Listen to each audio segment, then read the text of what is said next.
Hi everyone, welcome to Maximum Attack Rallying. Something different today. It's not very often that I have a guest, but today you don't have to just look at my ugly mug. I am joined by Rob Cotton, winner of this year's John Easson Award. If you're not familiar with the John Easson Award, it is a scheme run by the 2300 Club designed to help young drivers and co-drivers. It comes with cash prizes, and Rob is this year's winner as the award celebrated its 20th anniversary. So, hello Rob, thank you for joining me. How are you doing? Hello. Yeah, thanks for having me. Yeah, I'm doing good. Great to have you. I wanted to get you on here. I did some advertising for the award earlier in the year because I think it's a really great scheme. So, I mean, firstly, you must be absolutely thrilled. £6,000 top prize, is it? That must be a real boost for you. Yeah, it's absolutely massive. It's the best prize you can get in the UK, and it's 7 years since I first put an application in and tried to win it. So, yeah, it's really good that it's actually come true, and it makes a big difference to next year, definitely.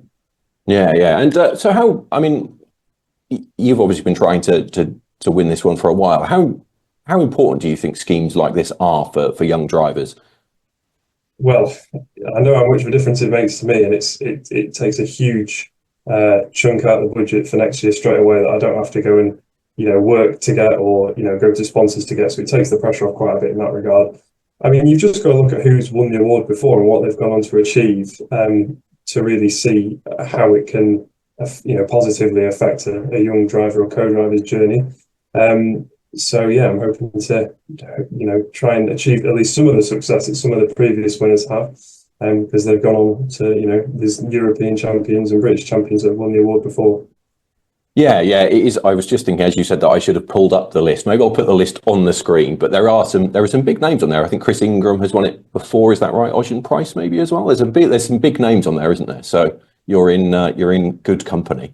What do you think? You said you've applied in the past. What do you think you did differently this year? How did you approach applying for it to try and get yourself at the top of the list for the judges?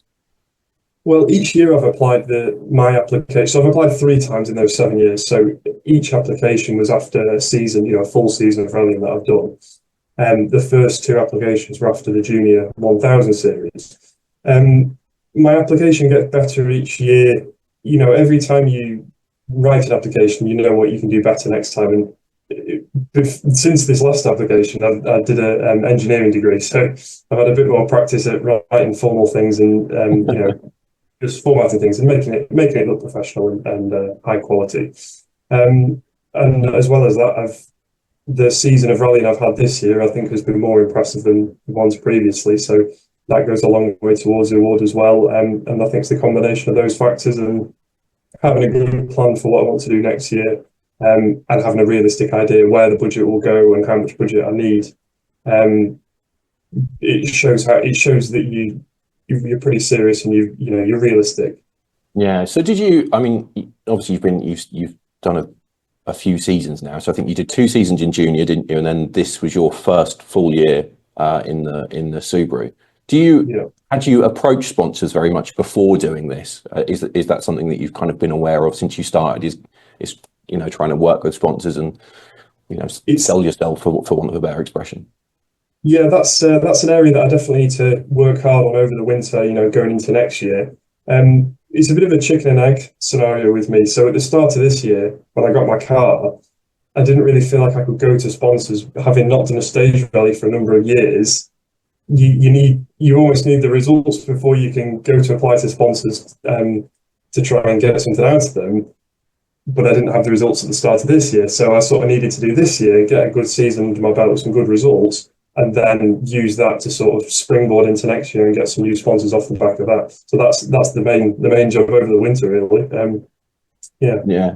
So I do want to talk about this season a bit. So I was looking at your kind of history. Thank God for EWRC. So you did 2 seasons in 2017 and 18. I think the first was in a micro, wasn't it? And then in an IGO, is that right? Or no, an IQ. Sorry, Toyota IQ, which is quite an unusual junior car.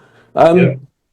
And now this year you've been in a GC8 Impreza, doing mostly Scottish Championship. Is that right? Yeah, I did. Well, the main commitment was the Scottish Championship because they have a class called the Subaru Cup, which my car fitted into perfectly.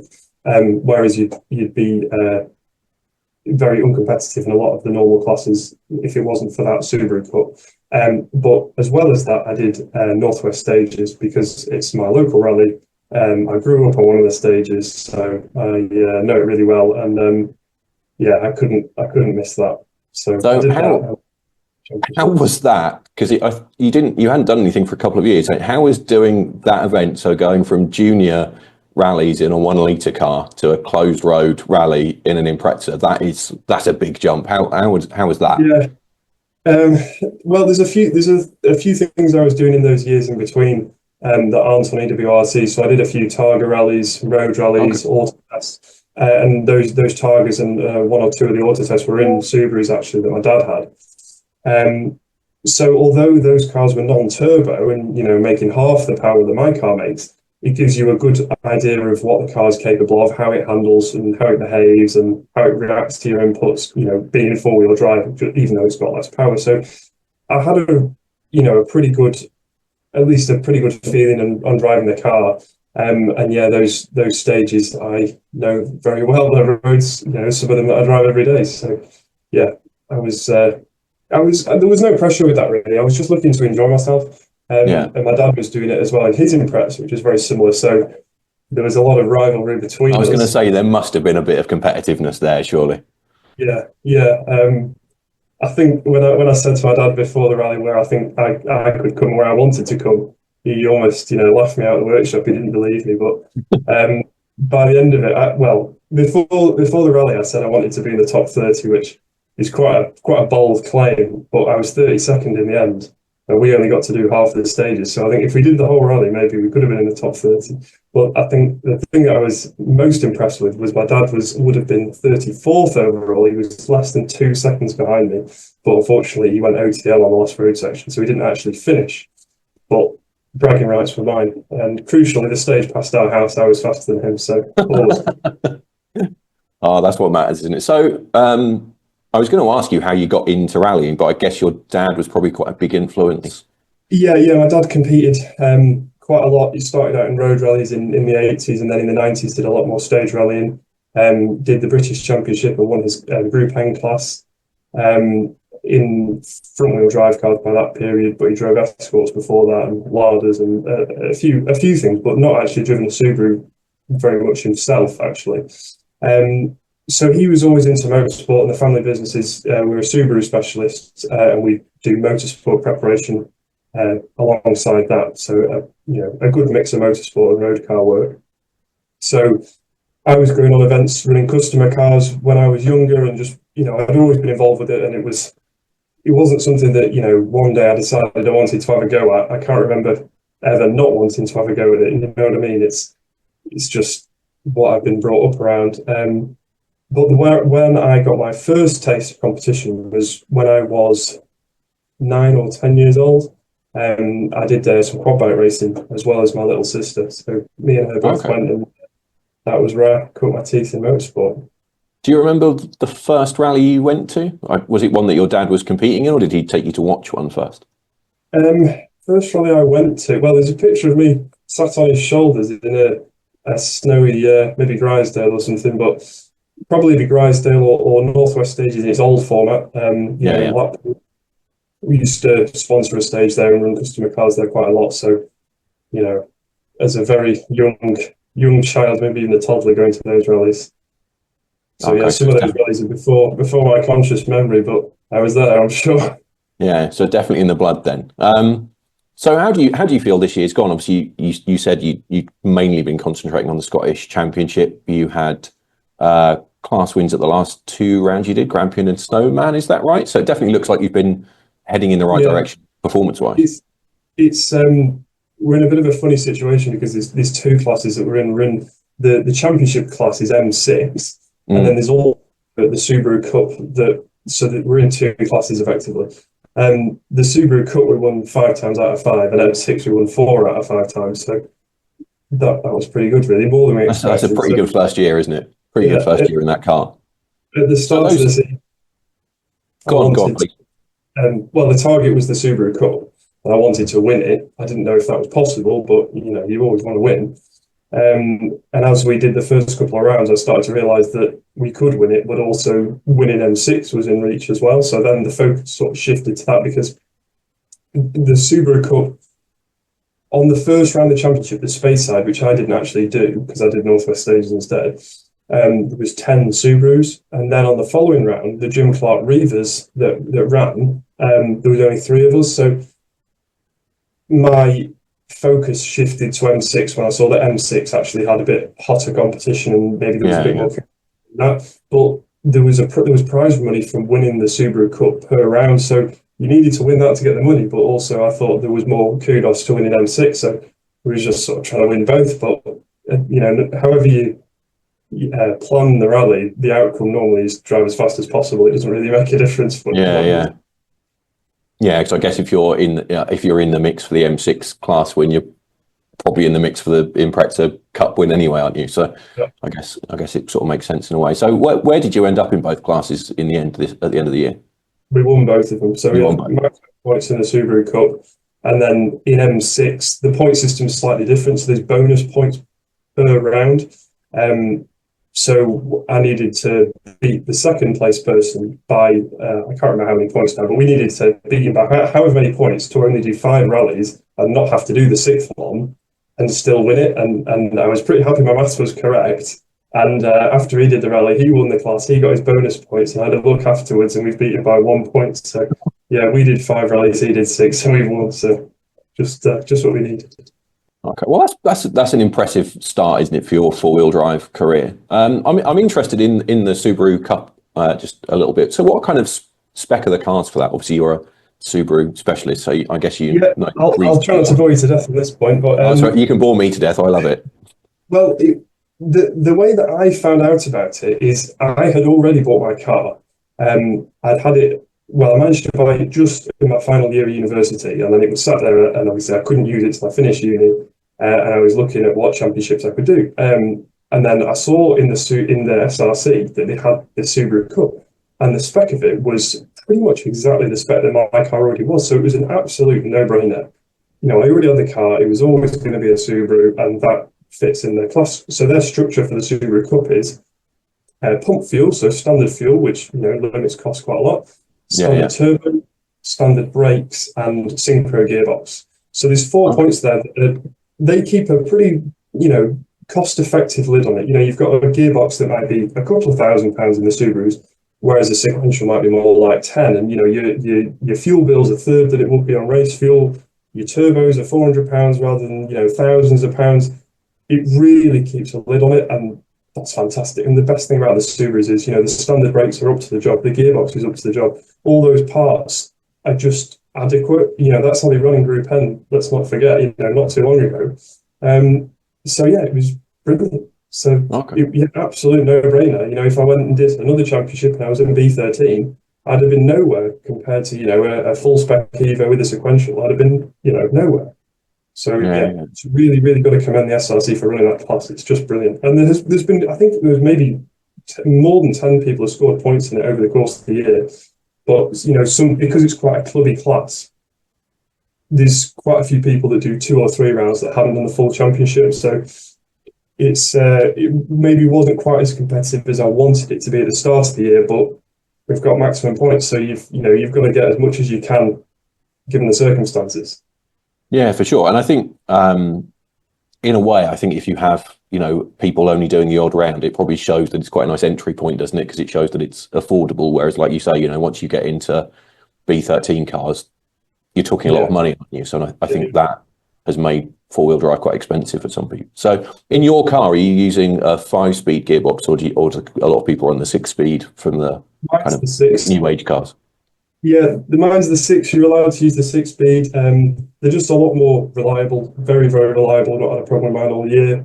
They're a fair bit heavier, so if you were, my car came with a 6-speed, so I just left it in. You could probably get away with a 5-speed, and you'd have a little bit better, overall weight. It's a very standard car. I can't really explain that a lot. I've cherry picked, bits from different model years of Subarus to get the best stuff you can, but you can do that within the rules, and it works a treat. Right. So after all that, after singing the praises of your car, I did chat to you briefly about this because I saw on social media that your car is actually for sale. So you've got you're looking to upgrade for next year then. So yeah, we've been given a bit of my dad and I have been given a good opportunity to get into a car that we know quite well that's a lot more competitive, a proper B13 Impreza. It wasn't something that was planned, but we're trying to make it a reality. But that means selling both of our cars to buy this one. But we think it should be doable, and it'll certainly mean that next year our overall results should be even higher, and you can really try and challenge some people in R5 cars, hopefully. Whereas this year is, we drive as hard as we can, but there's few R5 cars behind us. You know what I mean? They're all still in front of us. So something a little bit quicker might close that gap. Yeah. I know you don't want to give too much away about the car, but yeah, it's good to see you upgrading for sure. And what are your plans for next year in terms of events? Have you got a calendar in mind for next year or a championship in mind? Yeah, I've got a championship in mind. I'm planning on doing the BRC national class. So obviously a Subaru fits into there because it's non-homologated now. I think the BRC is in the best health it's been in my eyes for probably 15 years or so. It's really, really doing well. And you've just got to look at how this year's gone. So yeah, the BRC's, I think it's got a lot of a buzz around it. I really would like to try and, ride that wave and be a part of that if I can. And obviously surrounded by people that are, up the ladder in the sport. If I can learn bits and pieces off them, then that'll definitely help my journey, my career.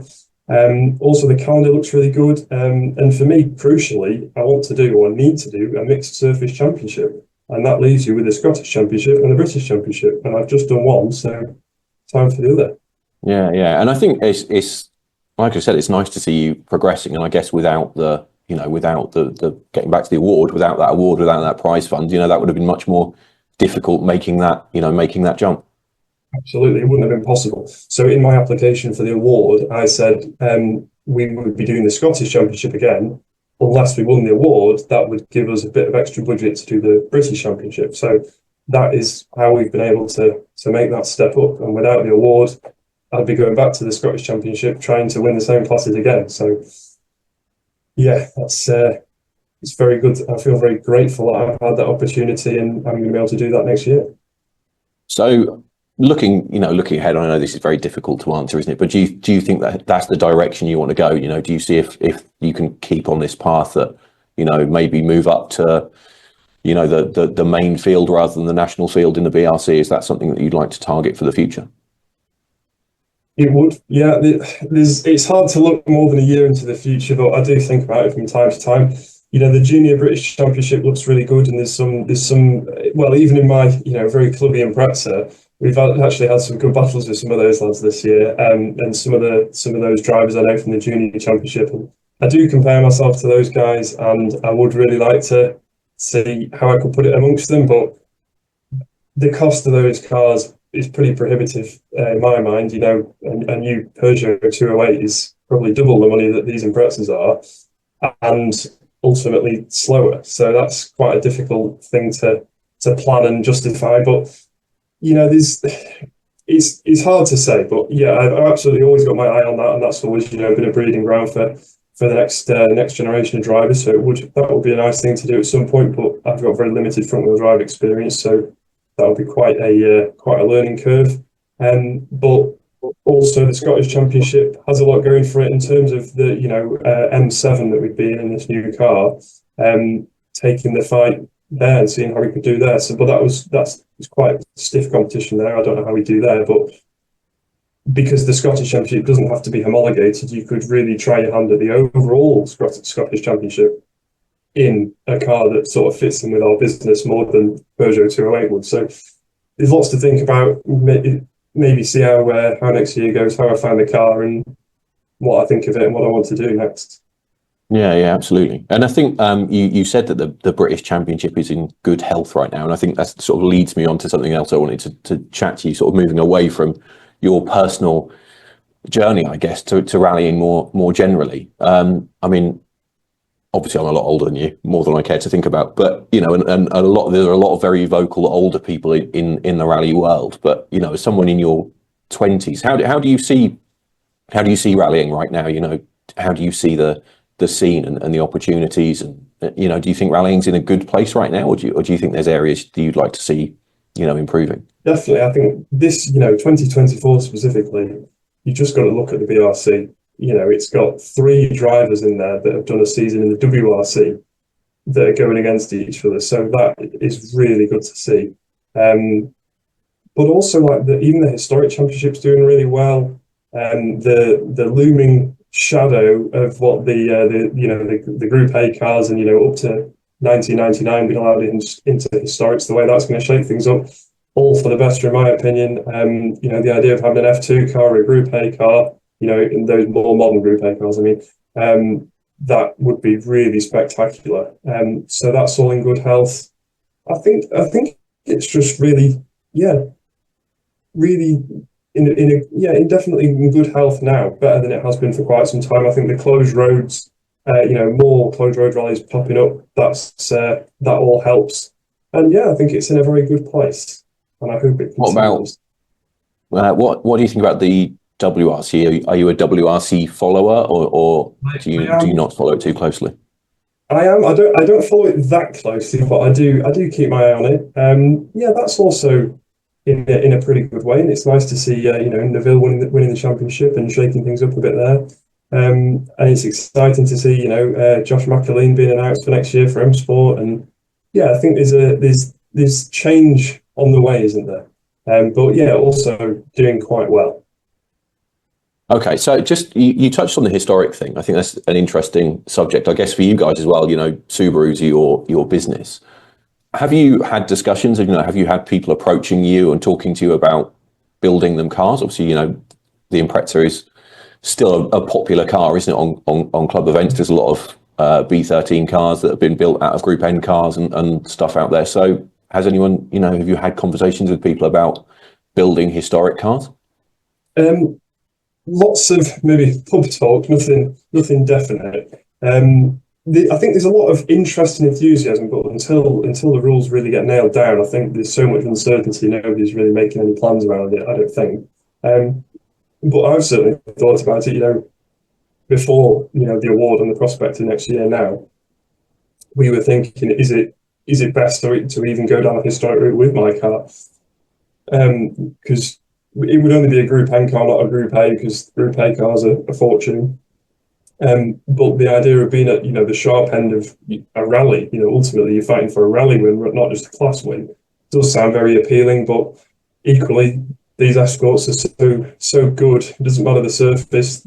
You struggle to be faster than an escort. I mean, when we went to the Argyle rally this year, that was around the historic championship. There was a good few historics in front of us that were just really, really going well. And to make my car, proper legal Group N rather than just sort of, the Subaru Cup spec it is now, I would be making it slower. So you're already, at least at the Argyle rally, slower than some of these historic cars. I'd be down specing it even more. Maybe it wouldn't be as competitive as I would like. And the Group A cars so far out of reach, the gearbox and the Group A cars were 2 or 3 times what my old car is. So that's just out of the equation. Yeah, I think it's tricky, isn't it? I think I can't imagine we'll see too many full spec Group A cars to begin with. I think if there's demand, I think maybe we'll start to see parts being remade. But I think Group N could be the kind of key to it in a way. But you're right on the escorts. I think the problem with those escorts is they've been developing them for such a long time, haven't they? And if you put like a modern build a Group 4 Mark II against a proper 70 spec Group 4, I'm sure it'd be miles faster because they've just spent years refining them. But I'm certainly interested in the historic thing, and I think it'll be really interesting to see what happens there. I just want to finish with a few quick fire questions, just to hit you with some of those, just to round things up. So I'll get straight into those. First one: who is your favourite rally driver? Oh, there's a few. I'm going to go with Chris Ingram at the moment. Okay. Local boy. What is your favourite rally? I'm going to have to say Northwest Stages, closed roads. Okay, so you're all you're all about local stuff so far. This one, I think you're going to go close to home as well. Favorite rally car? Well, it's got to be a Subaru, hasn't it? Yeah, I thought so. Thought so. You're flying the flag. This might be an interesting one because you've done a bit of both. Tarmac or gravel? At the start of this year, it was tarmac. At the end of this year, I think it's gravel.